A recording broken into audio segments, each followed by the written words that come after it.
when we look back, we can put so many pieces together. We can also look back and see that as the road was prepared for Jesus to proceed upon into Jerusalem with branches and clothing, we can remember that this isn't the first time that a road was prepared for Jesus. Branches and clothing were symbols of a king. A king's feet were not allowed to touch the road. So yes, Jesus is a king, but also Jesus has a message. And John the Baptist prepared the way for Jesus' message. John's message was repent, for the kingdom of heaven is near. Jesus, the kingdom of heaven, is right here.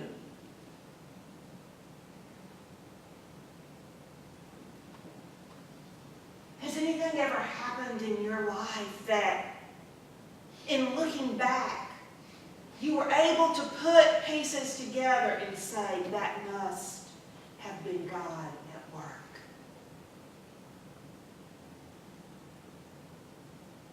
And our third and final answer to the question of what will it take to know Jesus as the Messiah is personal experience, a personal encounter.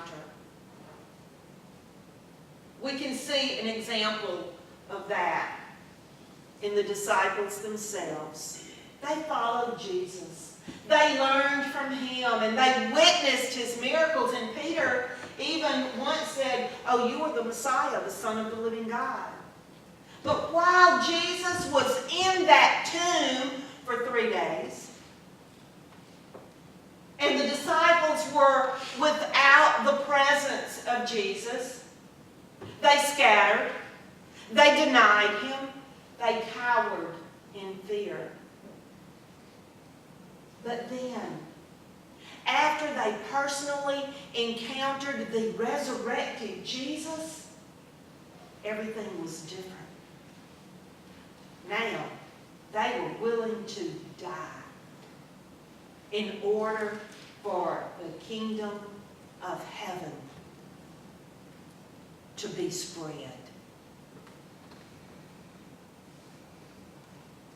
The woman at the well had a personal encounter with Jesus. Though he had not yet been crucified, dead, and buried, and rose on the third day and ascended into heaven, he did say to the woman at the well, "I am the Messiah." And she spread the word that he was here to save. Can we understand all this? Or do we respond like the man whom Jesus healed of blindness from birth when he said, "I don't know anything about this Jesus except that once I was blind, but now, after receiving his touch, I see"?